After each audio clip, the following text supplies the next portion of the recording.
Hey guys, tonight we slip quietly into the smoke-stained map rooms of 1940s Berlin, where the air tastes like stale coffee and cigar ash, and the walls hum with overconfidence. You stand at the edge of a polished oak table, watching German generals in immaculate uniforms lean over blurry black and white reconnaissance photographs of Soviet machinery. Their laughter echoes off the marble floor. One of them flicks the photos of a squat, boxy tank with his riding crop like he's shooing away a fly. He calls it primitive, and another mutters peasant. Tractor with a gun. You're not sure if the photo is grainy or the tank is genuinely that ugly. Either way, they're convinced it's nothing. A curiosity, not a threat. You might want to keep your socks on for this ride, because you probably won't survive this. So, before you get comfortable, take a moment to like the video and subscribe, but only if you genuinely enjoy what I do here. And hey, while you're here, tell me where you're watching from and what time it is for you down in the comments. Now, dim the lights, maybe turn on a fan for that soft background hum, and let's ease into tonight's journey together. You're stuck holding your breath as the room bubbles with self-congratulation. These men, veterans of the Blitzkrieg across Poland and France, seem almost bored by the Soviet Union. They speak of it like a paper dragon, huge, noisy, but hollow inside. You hear one chuckle that the Red Army's tanks are 50 years behind. Another predicts they'll break down before they even reach the front. The photographs show clunky, riveted armor, exposed tracks, and ungainly turrets. No one notices the way the light glints off the sloped armor plate, because no one thinks it matters. What's strange is how quickly they dismiss size. The tank in the photo later, you'll learn it's called the T-34, looks bigger than a Panzer III. Heavier in the turret, wider in the tracks. But that seems to amuse them, not alarm them. They believe speed wins wars, and heavy just means slow. One officer jabs the photo with his fountain pen and jokes that it probably can't reverse without stalling. Everyone laughs again, and you try not to notice your knuckles whitening around the chairback. It's worth remembering that, right now, in 1940, German armored doctrine really is on top of the world. They've sliced through France like a hot knife through butter, smashing whole armies in weeks with lightning-fast armored spearheads. Their tanks don't even need to be the strongest. They just coordinate beautifully. Radios in every panzer, columns moving like dancers, air support swooping in on cue. It's all so modern, so crisp. Against that choreography, the Red Army looks like a lumbering amateur troupe, still trying to find the beat. Even Western analysts mostly agree on paper. The Soviets are a mess, but here's the quirky part. The German Army's intelligence section doesn't actually know how many Soviet tanks exist or what kinds. Their reports wildly underestimate the numbers. They think maybe a few thousand, mostly obsolete models, like the T-26. Some officers argue that the Soviets can't possibly design anything innovative without foreign help. There's this lingering snobbery, this belief that innovation is a strictly Western European habit, like afternoon tea or punctual trains. Historians still argue whether this blindness was arrogance, wishful thinking, or just the echo chamber of victory speaking too loudly. You notice how they keep coming back to the same point. The USSR will collapse quickly. That's the backbone of their confidence. One general waves his hand like he's swatting a mosquito and says, their whole empire is built on fear. Kick the door and the whole rotten house will fall down. Everyone nods. No one talks about Russian winters, or supply lines stretching across a continent, or the raw industrial power humming beyond the Urals. Those ideas seem impolite, like mentioning termites during a dinner party. There's also something oddly theatrical in the room. The uniforms gleam. The metals clink softly when they shift. It's like they're acting in their own legend, the masters of modern war. You can almost hear the soundtrack swelling as they plot Operation Barbarossa, the grand invasion of the Soviet Union. The plan promises glory. 3 million men, thousands of tanks, all striking at once across a front wider than the continental United States. They expect 6 weeks, maybe 8, before the Red Army shatters. They've built this mental clock, and it ticks confidently toward a quick victory parade in Moscow. You shuffle the rejected photos back into your hands. When no one's looking, it's creased from being passed around, the T-34 frozen in its muddy field like an elephant glimpsed through fog. There's something unsettling about it. The turret is rounded like a helmet. The armor slants like a stone-skipping posture. You don't know the term yet, but that slope will one day be famous for deflecting shells like raindrops off glass. You glance up to say something, but the conversation has already moved on to how many champagne bottles they'll need for the victory banquet. There's one colonel near the edge of the table who doesn't laugh. His mustache is gray, and his eyes don't sparkle like the others. He leans close to the photo, squinting. He murmurs something about wide tracks, how they'd work well in mud. Someone tells him to stop worrying, that Russia's roads will be frozen hard anyway. He shrugs, pocketing the doubt like a stone, and the chatter rolls on. Later, when everything collapses, you'll remember that man's silence more than all the jokes outside. Berlin hums with overconfidence too. Posters trumpet the invincible Wehrmacht. Children wear cardboard tank helmets and play blitzkrieg in the streets. The newspapers call the Red Army a colossus with feet of clay. There's this electric sense that history has chosen Germany as its favorite student. You can feel it in the streetcars, the bakeries, the brass bands. It seeps into your coat until you start to believe it too, that no one can stop this machine. Not even the strange, boxy tanks gathering dust somewhere east of the Polish border. One last thing the generals don't know. The Soviets are already producing T-34s in secret at Kharkiv, rolling them out like loaves from an oven. They're building factories far from the front, beyond the reach of bombers, stockpiling steel and fuel. It's all hidden behind the curtain of the 5-year plans.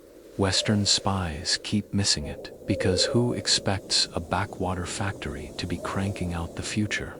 The first T-34 prototypes were already crawling over proving grounds back in 1939.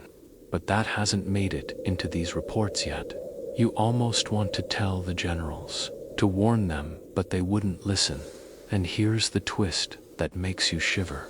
This mockery, this shared scoffing, is the last moment they will ever have the upper hand over the T-34. Soon enough, that peasant tractor with a gun will roll straight through their pride like it's paper. But tonight, in this warm, lamplit room, you're the only one who knows it. You blink, and the room full of laughter and cigar haze dissolves into the roaring summer of 1941. Dust gusts across the road as you jolt inside the belly of a Panzer III, your headphones crackling with clipped German chatter. Operation Barbarossa has begun, and the Wehrmacht is surging east like a tidal wave made of steel and gasoline. It's surreal. Just days ago, you were watching generals scoff at Soviet armor. Now you're watching the map turn German gray at a pace that makes your head spin. Towns vanish like pencil smudges.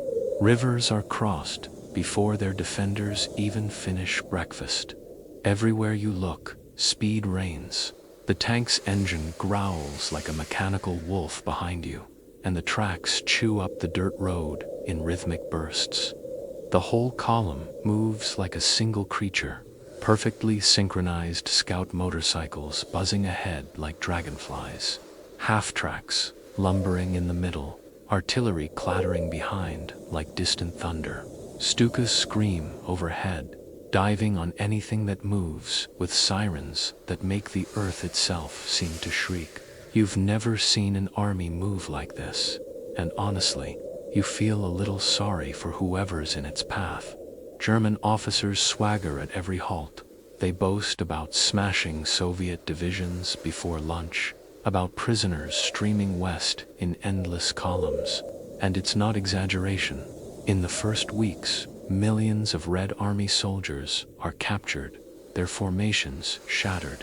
You pass fields littered with broken Soviet tanks, thin-skinned T-26s, BT-7 South, things that look like relics from the last war. Their turrets are blown open like tin cans, their tracks tangled and burnt. German tankers hop down to pose on them for photos, grinning like hunters beside their trophies. One even chalks Dunka a Farden tractor on a wrecked BT hull. And, in fairness, the Red Army looks chaotic. Communication is a mess, their radios are rare, and orders seem to arrive by horseback more often than telephone. You catch glimpses of Soviet soldiers throwing down their rifles and sprinting from moments, of commanders abandoned by their units. It's almost too easy. You start to believe the propaganda line about the USSR being a colossus with feet of clay. Even the weather seems on your side, clear blue skies, warm winds, dry roads perfect for blitzkrieg ballet. Yet there's something eerie in how fast everything collapses. You keep thinking of the colonel who frowned at that photo back in Berlin, how he noted the wide tracks for mud. But there's no mud here now, only sun-baked fields and burning villages. You try to push the thought aside as the miles blur past. One afternoon, you roll through Smolensk, or rather, what's left of it. The city's still smoldering, the cobblestones cracked from bombs, but the German flag already flaps above the town hall. A few dazed civilians stare as you rumble by, clutching bundles of belongings. The officers assure you it's nearly over, that Moscow is only a few hundred kilometers ahead, and the Red Army won't recover from this disaster. You nod, because it's hard to argue when everything around you looks like victory. And here's your mainstream fact-check moment. By the end of summer 1941, German forces had indeed advanced over 600 miles in just a few months, encircling entire Soviet armies and capturing over 3 million prisoners. It's one of the fastest and deepest military offensives in history. On paper, this war already looks won, but cracks whisper beneath the surface. You begin noticing how stretched everything feels. Supply lines lag hundreds of kilometers behind. Trucks break down. Panzer crews siphon gasoline from abandoned vehicles just to keep moving. Ammunition arrives late or not at all. You hear tank commanders muttering about worn-out engines, about tracks snapping from overuse. The panzers were built for sharp, decisive campaigns, not marathon sprints across continents. At night, you lie awake under canvas, listening to the wind rustle the grass, and you wonder what waits ahead. Soviet resistance stiffens as you move deeper. Instead of fleeing, some units fight to the last round, to the last man. You watch a squad of Red soldiers hold a ruined village for hours against impossible odds, buying time for civilians to flee. It rattles you. The way they die on their feet instead of their knees. You also start noticing something else. Not all Soviet tanks look obsolete. A few heavier shapes appear at long range, silhouettes you don't recognize. They don't rush or flail. They move slowly, deliberately, then disappear.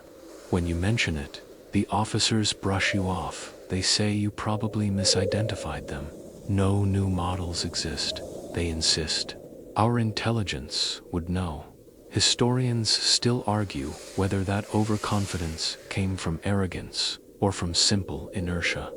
German doctrine was built on lightning campaigns, on winning before the enemy could react. Admitting the enemy might have something new, something better, would mean questioning the whole blitzkrieg philosophy. That's hard to do when you're winning every battle. Then comes a small, strange moment that sticks with you more than all the grand victories. It's late August, the air sharp with the first hints of autumn. Your column halts at a rural crossing to refuel. Beside the road sits an abandoned Soviet depot, its gate twisted off. You wander in and find crates of tank parts, thick road wheels, heavy armor plates, turret rings, far larger than anything on your Panzer. They look advanced, modern, out of place in this crumbling countryside. You drag a piece back to your crew. They laugh. One claps you on the shoulder and says the Soviets probably planned some ridiculous land battleship but never finished it. Everyone goes back to sipping ersatz coffee from enamel mugs, but the weight of that steel lingers in your hands long after you set it down. Meanwhile, autumn creeps closer. The roads clog with mud whenever it rains, and your tank slides like a bar of soap across the ruts. You finally understand why that colonel back in Berlin muttered about wide tracks. Your Panzer's narrow ones sink into the muck like spoons in pudding. It's exhausting, dragging them out. The thought keeps needling you. If those mystery tanks had wider tracks, they might glide through this mess. Still, the victories keep coming, and the generals keep promising the end is near. You hear whispers that the Soviets are running out of tanks, out of men, out of everything. Moscow looms just ahead like a prize cake waiting to be sliced. No one talks about winter. No one talks about what happens if this lightning war slows down. You stare east across the darkening steppe, the wind already carrying a bite, and you can't shake the uneasy sense that something enormous is out there, waiting. Something no one in Berlin wants to believe exists. Asterisk, the first snow arrives like a whispered warning, dusting the steppes in pale silence. You're huddled in the commander's hatch, breath fogging the periscope glass as your Panzer grinds eastward. The advance has slowed. Everything feels heavier, colder, more uncertain, but the officers insist Moscow is close now. You try to believe them. Then the radio crackles with frantic bursts of static-laced German enemy armor sighted ahead. You adjust your goggles, expecting more brittle T-26s or the flimsy BT series you've been kicking aside for months. Instead, you see it. It crawls out of a copse of skeletal birch trees like some prehistoric beast, snow hissing under its wide tracks. The first thing you notice is the shape, sleek and slanted, like an axe blade on treads. The second thing is the sound, a low, resonant growl, deeper than any Panzer you've heard. Sunlight glints off the angled armor as it rumbles closer, and you catch a glimpse of a red star glaring from the turret. This is no tractor. This is the T-34. Your gunner fires first, a clean shot from the 50mm KWK gun, and you hold your breath. The shell slams against the T-34's glacis plate-tanned ricochets, just skips off like a pebble flicked against a stone wall. You blink, thinking it must have been a bad angle, but the tank doesn't even slow down. It keeps coming, snow spraying from its tracks, turret swinging with terrifying calm. Reload, your commander yells. The loader slams another shell home, and the gun fires again. Sparks blossoming on the Soviet tank's armor, and again it shrugs the hit off like a raindrop. Then the T-34 fires back. The shot doesn't just hit it, punctuates the air.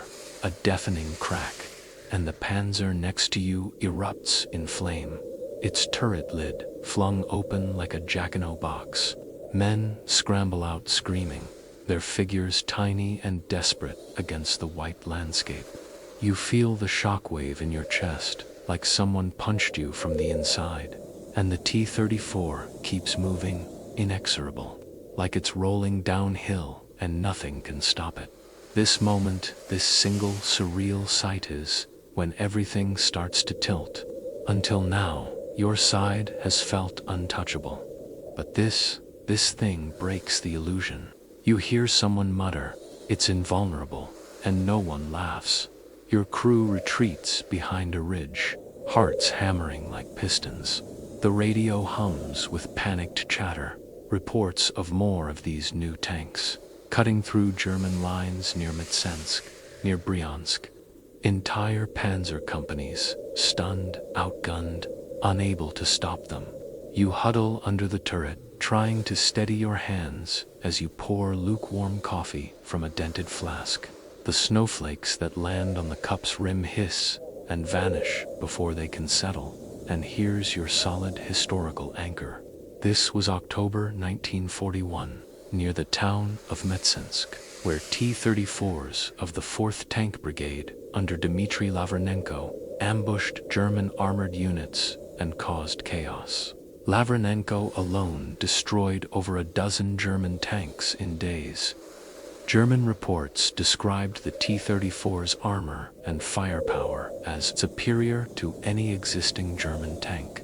The shock was real. You can see why.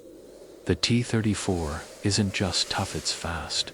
Despite its thick armor, it darts between positions, kicking snow like a sprinting bison. Its wide tracks skim over mud and slush that swallow your narrow panzer tracks whole. Its 76.2 millimeters gun punches clean holes in armor you once thought reliable.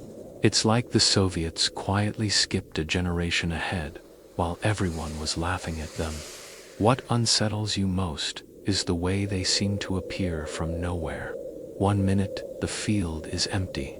The next, a whole line of T-34s crests a hill, exhaust plumes ghosting in the cold air. It's not many, yet not hordes, but each one feels like 3 of your tanks welded together. Crews whisper that shooting at them is like throwing rocks at a freight train dot around the fire that night. The officers try to spin it. They call the T-3 for a limited deployment, probably rare, maybe unreliable. Some say they must break down often, that the Soviets can't possibly produce them in numbers. Historians still debate this exact moment, whether the German command genuinely believed the T-34 was scarce, or whether they just couldn't admit, even to themselves, that their technological edge had been eclipsed. But you see the doubt in their eyes. Even as they talk bravado, their hands tighten on their coffee mugs. One captain mutters about requesting 88mm anti-aircraft guns be redeployed as tank killers, a desperate idea, but one that will soon become standard practice. The terrain doesn't help. The roads are slush, the fields are quicksand, and your panzer bogs down almost daily now. Meanwhile, the T-34s glide past like sleds on a frozen lake. You spend hours with your crew digging your tank out of mud while distant T-34 engines thrum like a drumbeat, growing closer, then fading. It's maddening, like being chased by ghosts. Your gunner, usually unflappable, starts carrying a small charm from home, a brass button from his father's uniform in the last war. He rubs it before every engagement. You try not to laugh, because part of you wants one too. There's also the strange emotional whiplash. By day, you crush shattered Soviet regiments. Then, at dusk, one lone T-34 ambushes and mauls your column. And by morning, you're back to feeling invincible again. It's like the front itself is flickering. Real victory, always just out of reach. You start noticing how nervous the higher-ups get when T-34s are mentioned in briefings. The room goes quiet, pencils hover, and everyone pretends they're not worried. Late one evening, while the wind howls across the steppe, you help the mechanic change a cracked suspension arm. His hands are purple with cold, and he mutters that the T-34's suspension looks stronger, Christie design. He says, stolen from the Americans years ago. You blink. That's the quirky detail. The T-34's revolutionary suspension was indeed based on designs by American engineer J. Walter Christie, which the Soviets bought quietly before the war. The Germans never saw it coming. It explains the speed, the mobility, the way they seem to dance over terrain that stops you dead. You picture Soviet engineers in dingy workshops years ago, sketching these monsters while German generals laughed at cartoons of clumsy Bolshevik tractors. The irony stings as you crawl into your bedroll, the ground frozen iron hard beneath you. You realize something unsettling has shifted inside your mind. Before today, the Red Army seemed like a collapsing wall. Now, it feels like a storm front, gathering strength unseen. And somewhere out there, under the northern stars, more of these T-34s are already rumbling to life, their engines growling like distant thunder, rolling toward your fragile spearhead, asterisk. The dawn air bites like broken glass as you crouch behind a scorched tree stump, binoculars pressed to your numb face. Out in the frost-stiffed field, a skirmish is unfolding that makes your stomach feel like it's filled with stones. A line of Panzer III's your steel lifeline. Your supposed spearhead fires volley after volley at a pair of T-34s, lumbering across the open ground. Each shot rings out crisp, flat, and certain. Each one clatters off the Soviet tanks like hail off a cathedral roof. You can actually see the shells ricochet, sparking bright arcs across the sloped armor before vanishing into the snow. It's absurd, like watching children throw pebbles at a charging bull. The T-34s don't flinch, don't even slow down. They just keep grinding forward, turrets swiveling with unnerving calm, as if they're bored. One Panzer scores what looks like a direct hit to the side end. The Soviet tank simply shrugs off the explosion, black soot smearing its hull like war paint. Then its gun flashes, and that Panzer folds in half like paper, flames billowing skyward. The radio net crackles with clipped German panic, voices tripping over each other. Target not destroyed. Shells ineffective. Need 88s immediately. You've heard whispers about that before dragging 88mm anti-aircraft guns out of their flak pits, lowering them for direct fire against tanks. It's desperate, improvised, and feels like using a cathedral bell as a dinner gong. But it's all you've got. Your crew scrambles to reposition, treads screeching on frozen ruts. The commander keeps muttering about weak spots, tracks, rear engine plate, the turret ring. You know he's guessing. The manual doesn't mention this. No one's manuals mention this. The T-34 wasn't supposed to exist. As you jolt along in your Panzer, you glimpse wreckage, everywhere German wreckage. Burned out hulks lie like broken beetles, turrets blown off, barrels bent like licorice.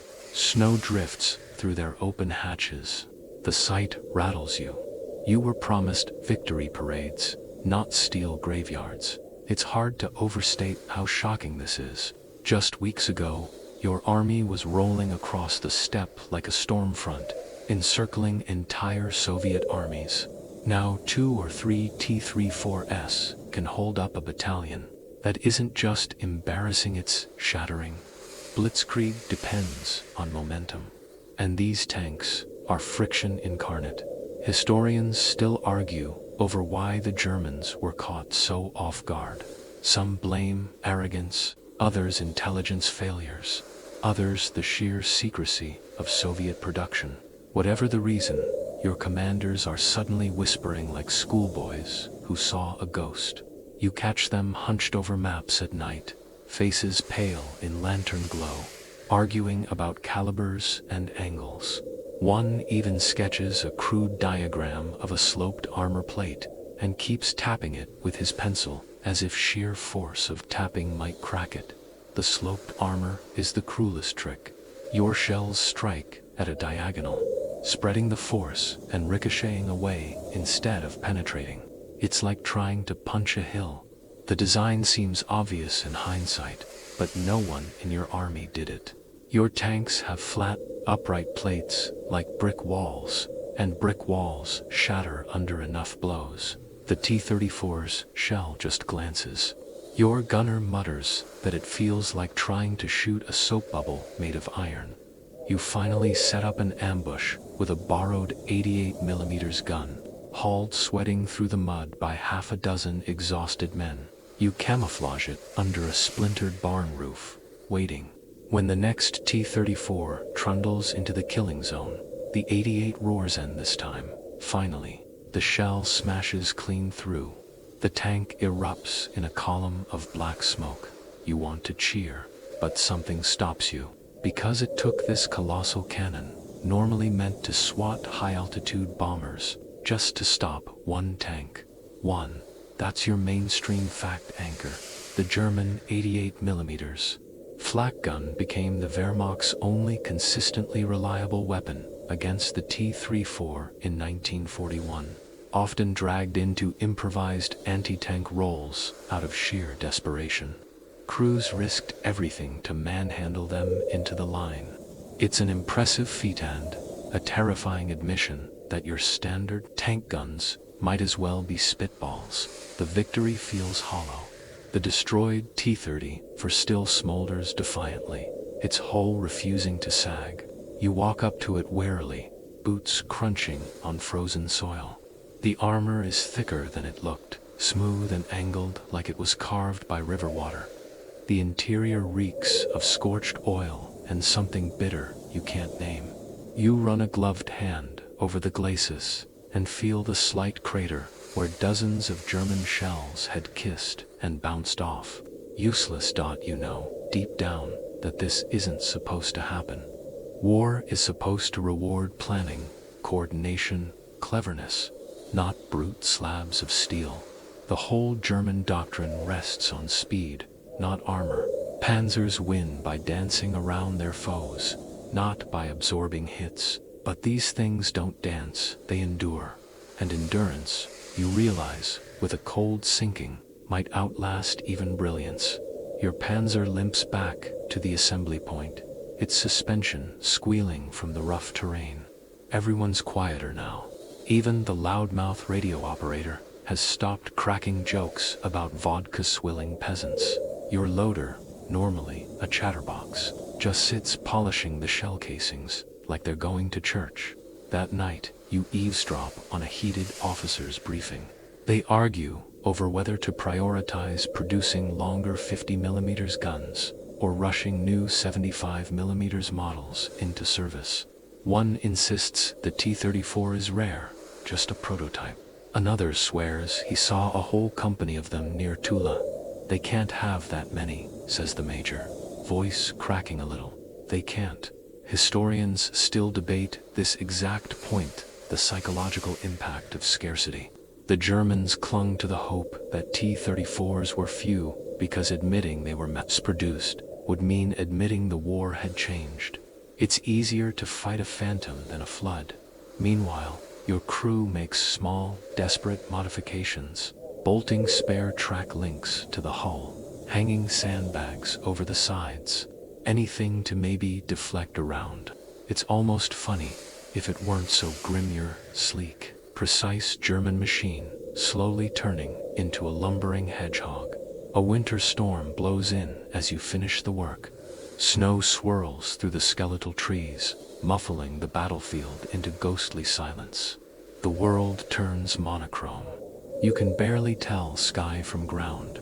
Out in that white void, you imagine T-34s moving silently, like shadows under ice. The thought squeezes your lungs. before sleep.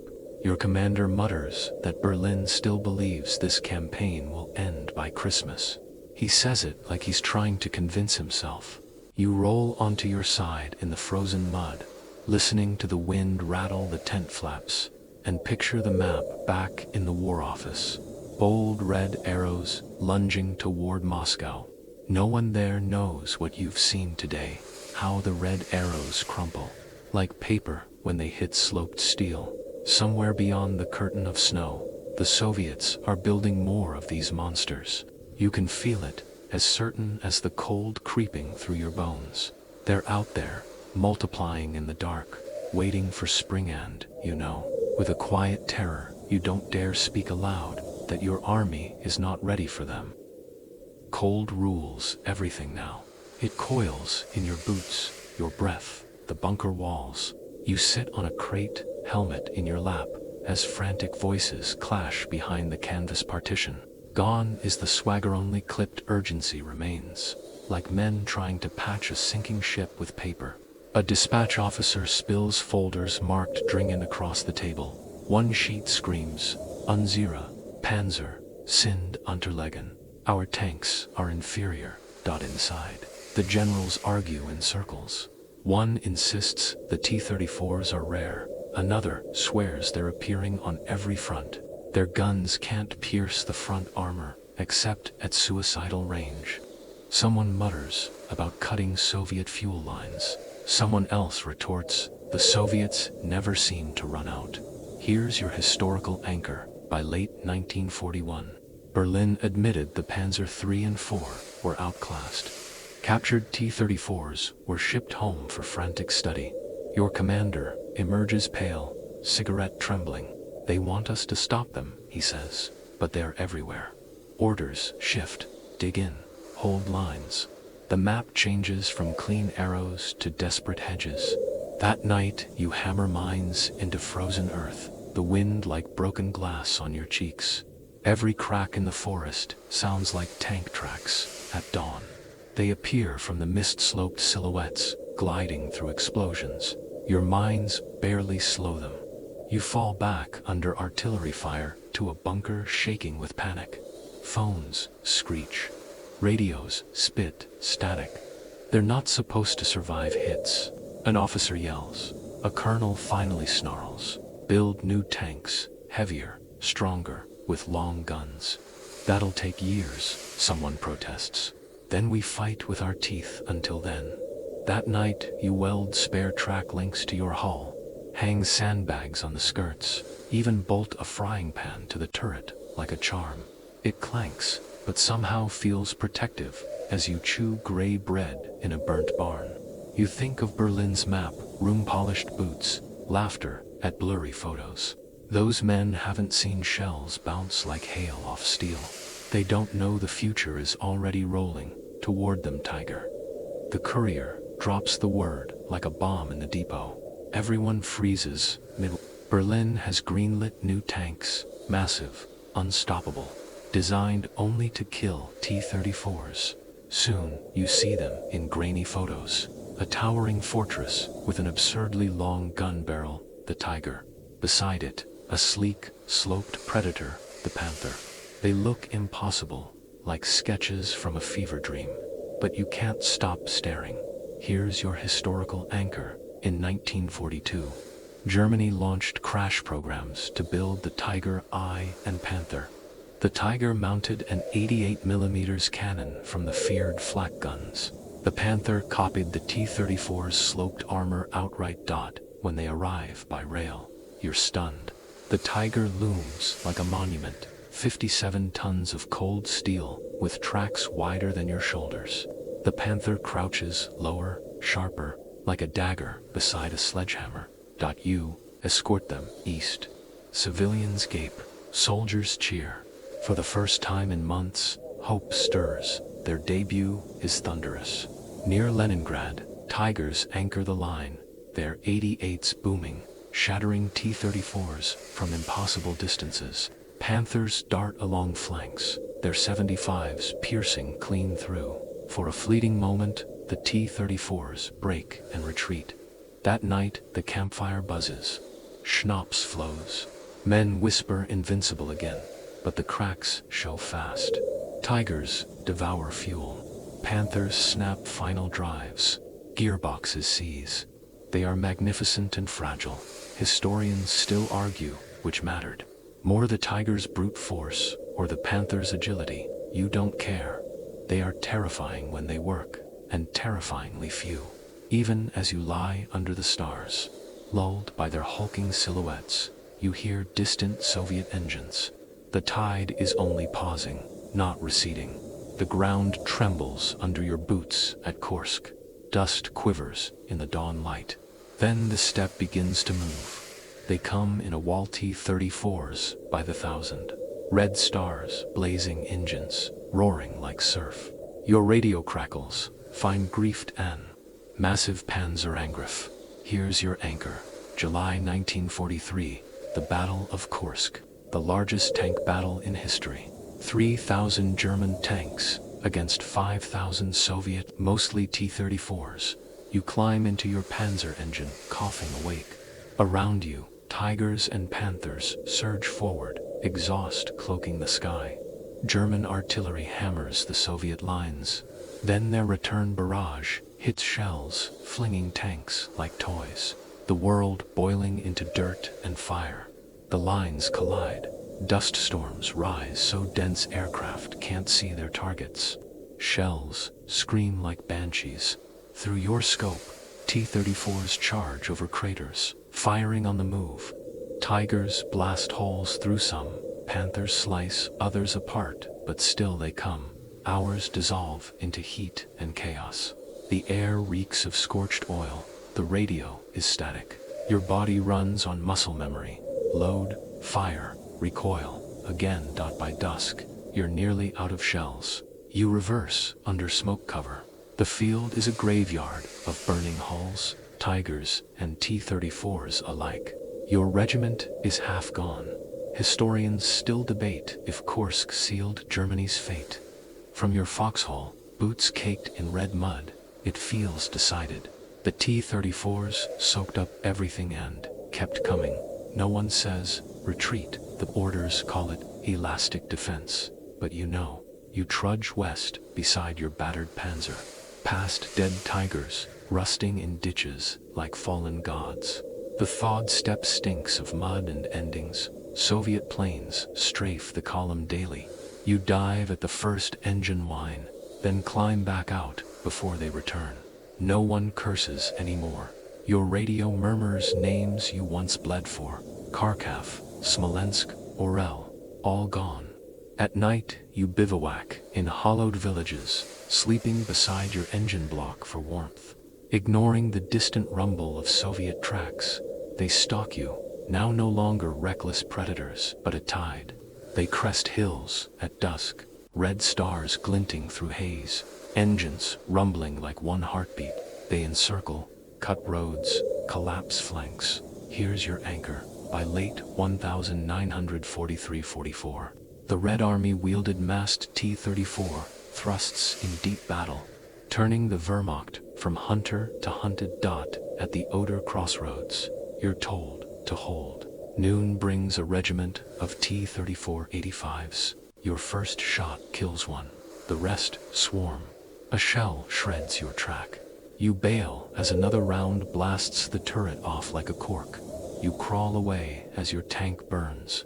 The T-34s roll past without noticing, like a flood passing a pebble.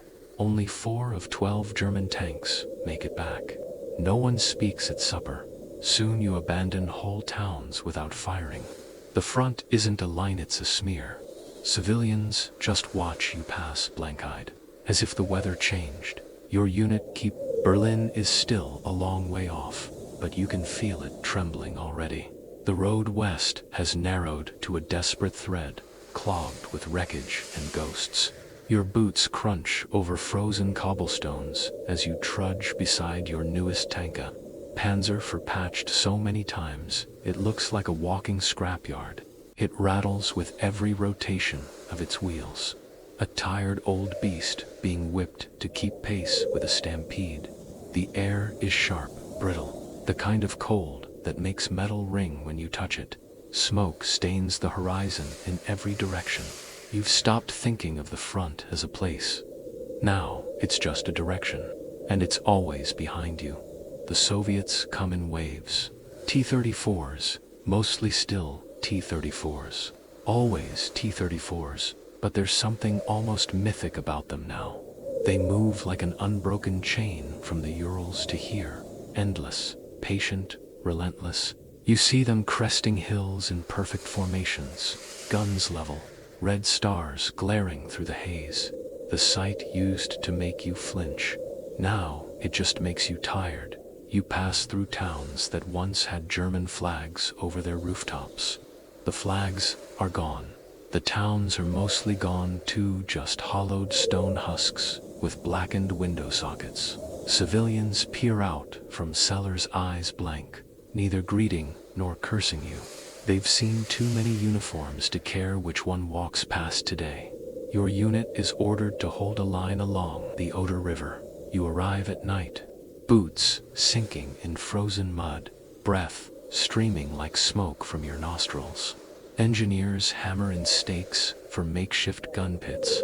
Somewhere across the river, you can hear the faint rumble of engines like distant thunder. You don't need to ask what kind. Here's your historical anchor. By early 1945, the Red Army had driven the Wehrmacht back across Poland and was massing on the Oder, just 70 kilometers from Berlin. The bulk of their armored spearheads were still T-34 85s, by then produced in staggering numbers. Almost 60,000 built since 1940. You sleep in the shell of a ruined farmhouse.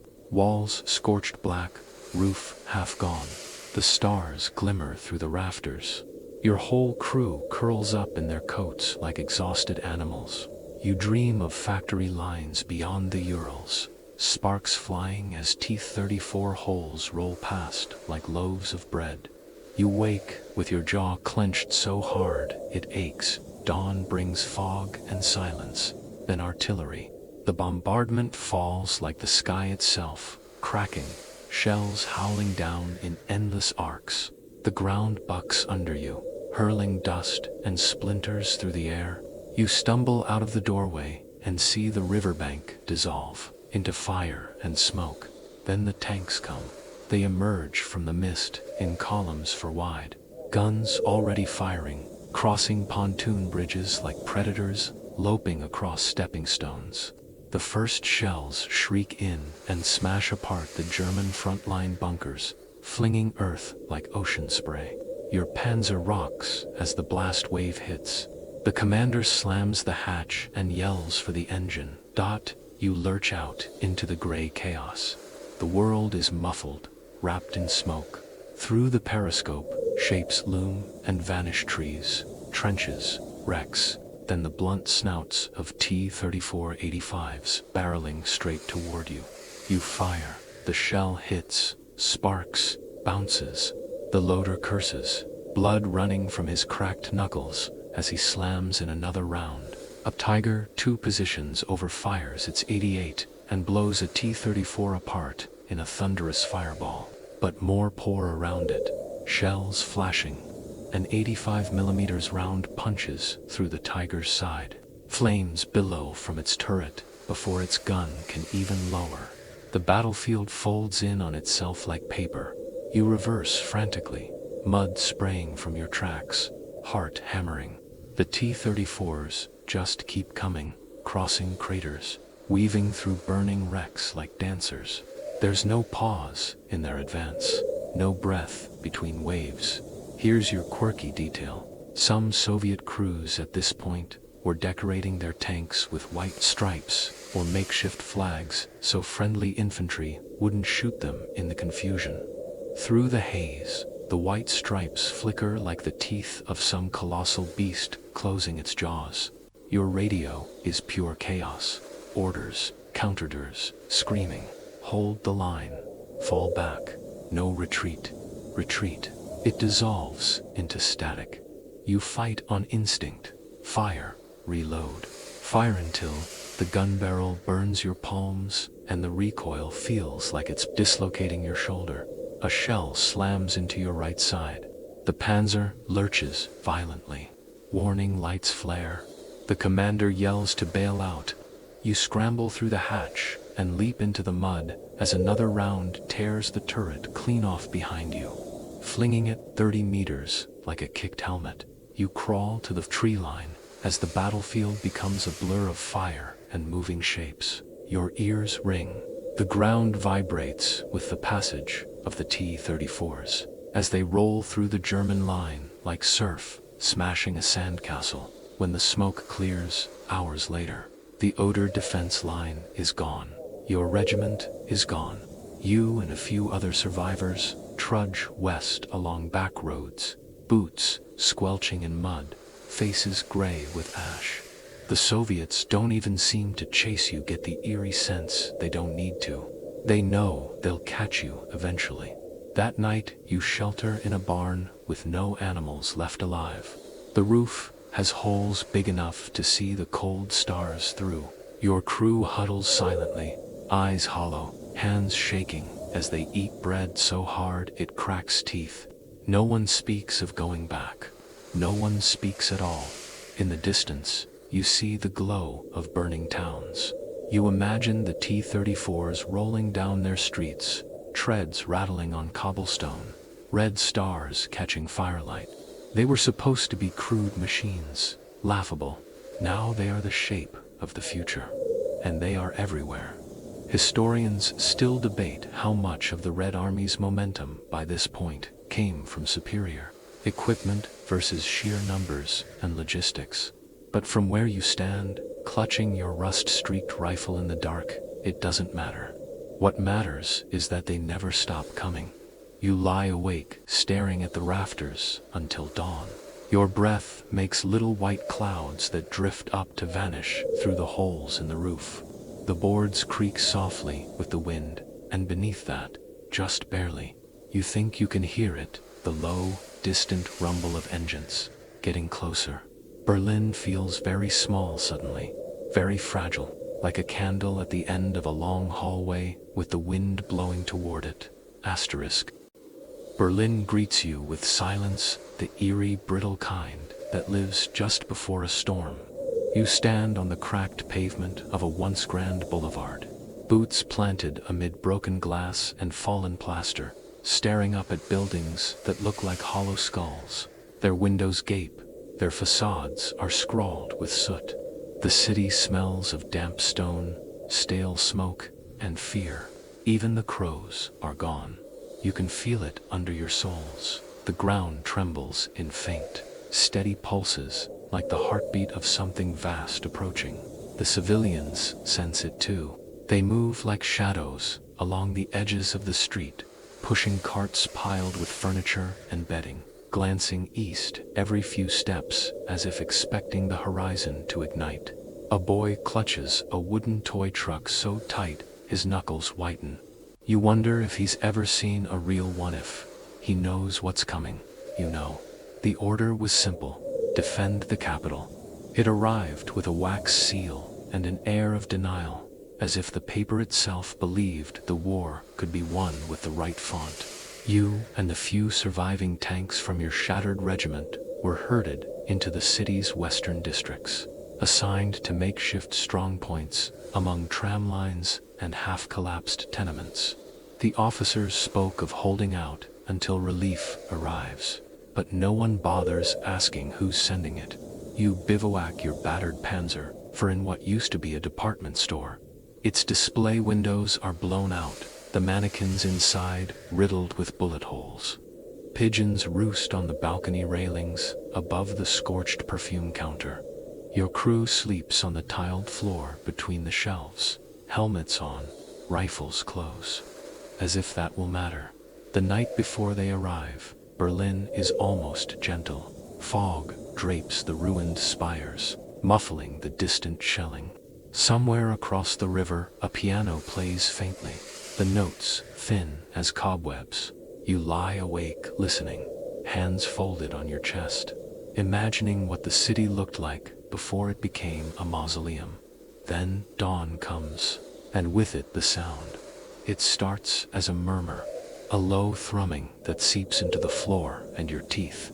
Then it grows, swelling until the walls vibrate and the dust dances off the shelves. You climb to the roof, binoculars shaking in your hands, and look east. They are coming. Across the haze-choked horizon, the broad avenues of the city quiver with motion. T-34 85s by the hundreds, rolling through the outer suburbs like wolves through tall grass, their turrets swiveling in smooth arcs. Red flags whip from their antennae, stark against the gray. They crash through tram lines, crunch over cars, flatten barricades like cardboard. The sun catches their armor in sharp flashes, as if the city itself is being sliced apart by light. Here's your historical anchor. In April 1945, the Red Army launched the Battle of Berlin with over 6,000 tanks, most of them T-34 85s, supported by millions of men and massive artillery barrages. The Wehrmacht, bled dry, had only a few hundred tanks left, many crewed by teenage trainees or old men. The bombardment starts a heartbeat later. Artillery shells howl in from the east, ripping through rooftops and pavement, turning whole blocks into boiling clouds of stone and dust. The street outside becomes a geyser of shattered bricks. Your ears vanish under the roar. Windows implode. A tram car flips end over end like a toy kicked by a giant.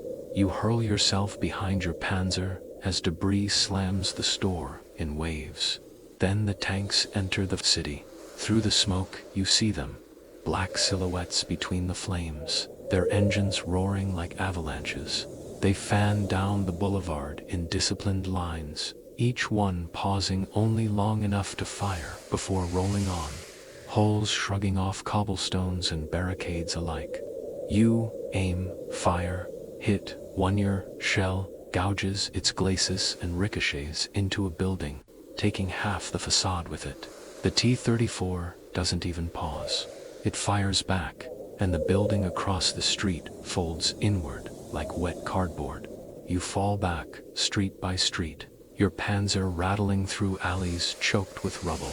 Every intersection becomes a miniature war. Your tank pokes its barrel around a corner, fires, reverses before the return shot. Soviet shells plow craters into the pavement meters away, spraying cobblestones like shrapnel. Flames lick along shopfronts, lighting the soot-black air in twitching orange. The civilians are gone now, vanished underground or swallowed by the storm. The city belongs to the machines in one square. You find 3 knocked-out tigers, their hulks crouched like dead lions around the burned-out husk of a fountain. They must have tried to hold the plaza, but the T-34s have passed through and moved on, leaving them as silent monuments.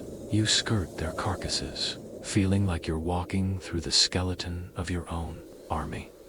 Historians still debate how much of Berlin's defense was even real resistance, and how much was just the city crumbling under its own weight. From your place inside it, it feels less like battle and more like erosion, the city slowly dissolving under the grind of treads. By dusk, your unit is down to 3 functioning tanks. You hole up near the Reich Chancellery, the great stone facade cracked like dry clay, statues headless. The streets around it are paved with broken glass and tank tracks. Artillery flashes paint the horizon every few seconds, like distant camera bulbs. Each flash echoes a little closer. Night comes, but the darkness offers no rest. The Soviets illuminate the sky with flares that hang like cold suns, casting the ruins in pallid light. Under them, the T-34s crawl forward street by street, their shadows stretching like claws. You hear their guns, even in your dreams, sharp concussions that snap you awake. Heart racing, breath fogging, inside your helmet. At dawn, they break through for good. The final barrage pounds the street outside into powder. You fire until your barrel glows, until the recoil numbs your shoulder. until you can't tell where the smoke ends and the sky begins. A shell caves in the building next door, burying half your track in rubble. You and the crew scramble out just as another round shears the turret off, flinging it into the street like a bottle cap. You flee on foot through the burning ruins, boots slipping on ash and glass. The city howls around U-walls collapsing, shells screaming, T-34 engines roaring like ocean surf. You glance back once to see them crest the steps of the Reichstag, red flags snapping above their turrets as if the city itself is kneeling. By nightfall, it's over. Berlin is a tomb. The T-34s prowl through the streets like creatures inspecting their kill, their armor glowing orange in the fires. The thunder of their engines fades block by block, until all you hear is crackling wood and the distant crumble of falling stone. You sit in the gutted shell of a tram car, legs trembling, and watch them pass. The machine that was once mocked as a peasant tractor now rolls beneath the shattered eagles of the Reich. Here's your quiet, final truth. Those who laughed at the T-34 are gone. The tank they mocked has ground their empire to dust, and as the fires burn down to embers, the silence returns. Long, slow, heavy, like a door closing. The wind down drifts in softly now, like a blanket being pulled over a restless child. The fires dim to sullen glows behind cracked windows, and the rumble of engines becomes memory instead of presence.